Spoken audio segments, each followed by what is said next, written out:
ಕಳೆದ 2 ದಿನಗಳಿಂದ ನಮ್ಮ ರಾಜ್ಯದ ಉಸ್ತುವಾರಿಗಳಾಗಿರ್ತಕ್ಕಂಥ ರಾಧಾ ಮೋಹನ್ ದಾಸ್ ಜಿಯವರ ನೇತೃತ್ವದಲ್ಲಿ ಅನೇಕ ಸಭೆಗಳು ನಡೀತಾ ಇದೆ. ನಿನ್ನೆ ರಾಜ್ಯದ ಎಸ್ಸಿ ಮೋರ್ಚಾದ ಪ್ರಮುಖರ ಸಭೆ ಇತ್ತು, ಮಹಿಳಾ ಮೋರ್ಚಾ, ಅದೇ ರೀತಿ ಯುವ ಮೋರ್ಚಾ.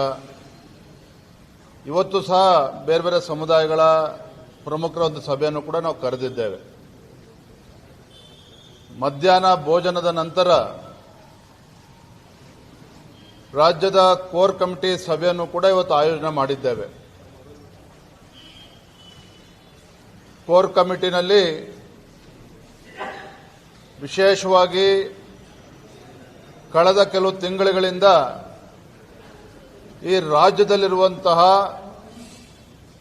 ಭ್ರಷ್ಟ, ರೈತ ವಿರೋಧಿ, ಜನ ವಿರೋಧಿ ಸರ್ಕಾರದ ವಿರುದ್ಧ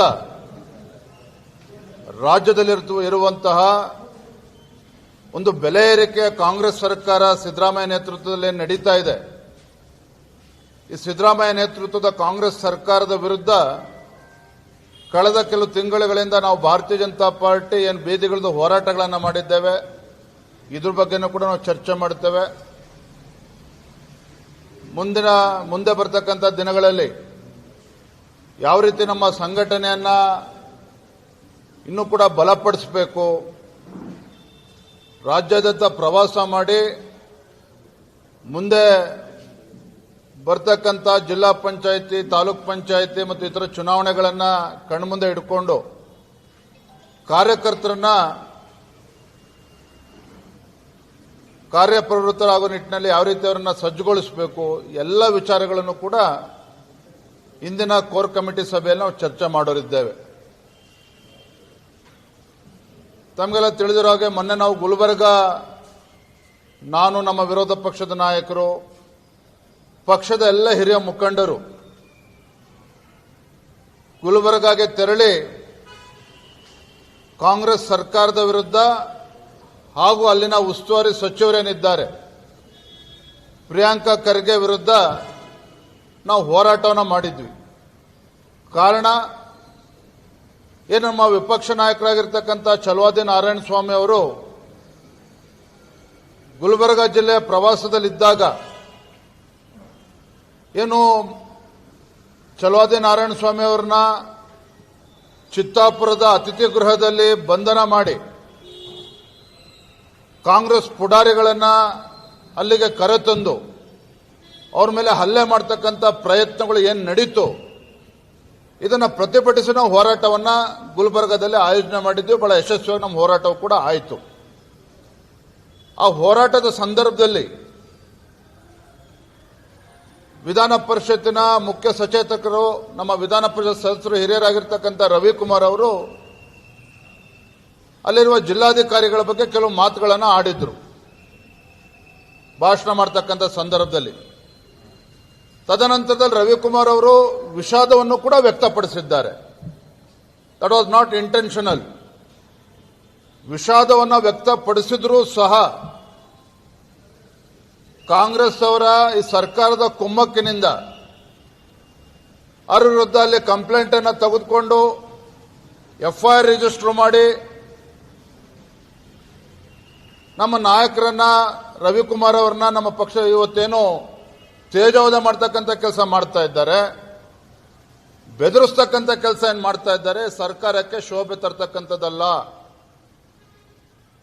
ನೀವು ನಿಜವಾಗ್ಲೂ ಕೂಡ ಕಾಂಗ್ರೆಸ್ ಸರ್ಕಾರ ಪ್ರಾಮಾಣಿಕರಾಗಿದ್ರೆ ಒಬ್ಬ ದಲಿತ ಮುಖಂಡ ಛಲವಾದಿ ನಾರಾಯಣ ಸ್ವಾಮಿ ಅವರು, ಅವ್ರ ಮೇಲೆ ನಿಮ್ಮ ಕಾಂಗ್ರೆಸ್ ಪುಡಾರಿಗಳು ಏನು ಯಾವ ರೀತಿ ಗುಂಡಾವರ್ತನೆ ಮೆರೆದಿದ್ದಾರೆ, ಅವರ ವಿರುದ್ಧ FIR ರಿಜಿಸ್ಟರ್ ಮಾಡಿ ತನಿಖೆ ಪ್ರಾರಂಭ ಮಾಡಬೇಕಾಗಿತ್ತು.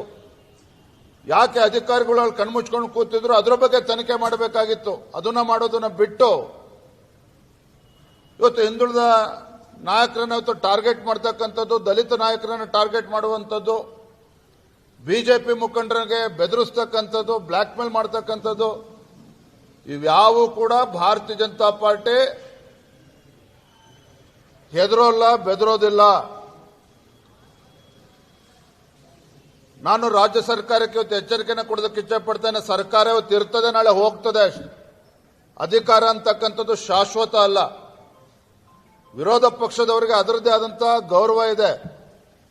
ಆ ಗೌರವಕ್ಕೆ ಧಕ್ಕೆ ಬರದ ರೀತಿಯಲ್ಲಿ ಆಡಳಿತ ಪಕ್ಷದವರು ನಡ್ಕೋಬೇಕಾಗಿರ್ತಕ್ಕಂಥದ್ದು ಅವರ ಕರ್ತವ್ಯ. ಅದನ್ನ ಬಿಟ್ಟು ಅಧಿಕಾರ ಇದೆ ಅಂತೇಳಿ ಈ ರೀತಿ ದರ್ಪದಿಂದ ಇವತ್ತೇನು ಮೆರೀತಾ ಇದ್ದಾರೆ. ಇದೆಲ್ಲದಕ್ಕೂ ಕೂಡ ಉತ್ತರ ಕೊಡ್ತಕ್ಕಂಥ ದಿನಗಳು ಹತ್ರ ಬರ್ತದೆ.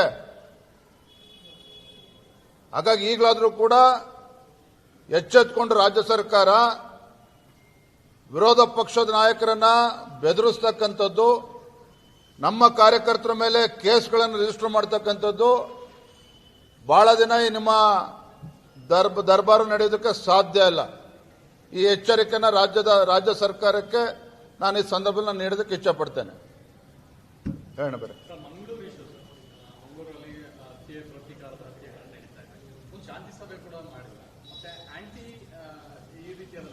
ಯಾವ ಶಾಂತಿ ಸಭೆ ಬಗ್ಗೆ ನೀವು ಮಾತಾಡ್ತಾ ಇದ್ದೀರಿ?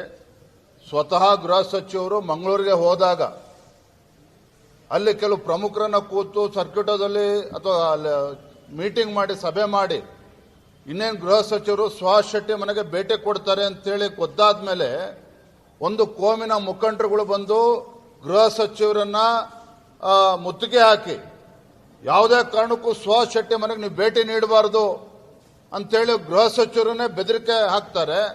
ಸಚಿವರು ಹೆದರ್ಕೊಂಡು ವಾಪಸ್ ಬರ್ತಾರೆ ಅಂತ ಹೇಳಿದ್ರೆ ಯಾವ ಸೌಹಾರ್ದದ ಸಭೆ ಬಗ್ಗೆ ನೀವು ಚರ್ಚೆ ಮಾಡ್ತಾ ಇದ್ದೀರಿ? ಈ ರಾಜ್ಯ ಸರ್ಕಾರಕ್ಕೆ, ಸಿದ್ದರಾಮಯ್ಯ ಸರ್ಕಾರಕ್ಕೆ ಅಲ್ಪಸಂಖ್ಯಾತರನ್ನ ಓಲೈಕೆ ಮಾಡೋದ್ರಲ್ಲಿ ಅವರಿಗೆ ಖುಷಿ ಕೊಡ್ತಿದೆಯೇ ಹೊರತು ರಾಜ್ಯದಲ್ಲಿ ಇವತ್ತು ಕಾನೂನು ಸುವ್ಯವಸ್ಥೆ ಸುಗಮವಾಗಿ ಇರಬೇಕು, ರಾಜ್ಯದಲ್ಲಿ ಇವತ್ತು ವಾತಾವರಣ ಸರಿಯಾಗಿ ಇರಬೇಕು ಅಂತಕ್ಕಂಥ ಕಿಂಚಿತ್ತೂ ಕೂಡ ಕಾಳಜಿ ರಾಜ್ಯ ಸರ್ಕಾರಕ್ಕಿಲ್ಲ, ಮಾನ್ಯ ಮುಖ್ಯಮಂತ್ರಿಗಳಿಗಿಲ್ಲ. ಹಾಗಾಗಿ ಈ ಸರ್ಕಾರದಿಂದ, ಕಾಂಗ್ರೆಸ್ ಸರ್ಕಾರದಿಂದ ಇವತ್ತು ಕೋಮು ಸೌಹಾರ್ದತೆ ಹಾಳಾಗೋದಕ್ಕೆ ಏನ್ಬೇಕು ಅದಕ್ಕೆ ಪೂರಕವಾಗಿ ಎಲ್ಲ ಒಂದು ಘಟನೆಗಳು ನಡೀತಾ ಇದೆ.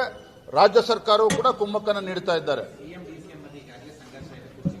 ಈಗ ಹೊಸದಾಗಿ ಸರ್ ವರ್ಗಾವಣೆ ಸಂಬಂಧಪಟ್ಟಂತೆ ಡಿಸಿಎಂ ಅವರು ಡಿಪಿಆರ್ ಅಧಿಕಾರಿಗಳಿಗೆ ಸಿಎಸ್ಗೆ ಪತ್ರ ಬರೆದಿದ್ದಾರೆ.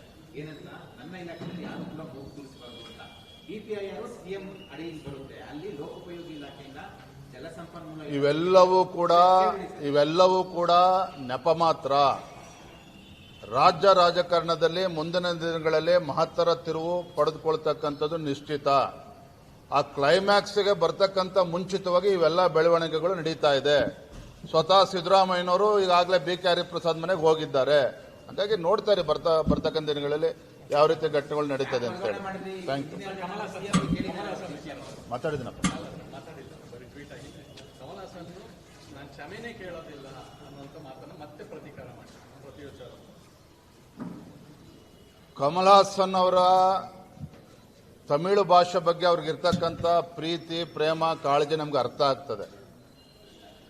ಅವರಿಗೆ ತಮಿಳು ಭಾಷೆ ಬಗ್ಗೆ, ಅವರ ಭಾಷೆ ಬಗ್ಗೆ ಪ್ರೇಮ ಇದೆ ಅಂತ ಹೇಳಿ ಕನ್ನಡ ಭಾಷೆ ಬಗ್ಗೆ ಇವತ್ತು ಈ ರೀತಿ ಹೇಳಿಕೆಗಳನ್ನು ಕೊಡ್ತಕ್ಕಂಥದ್ದು ಖಂಡಿತ ಸರಿಯಲ್ಲ.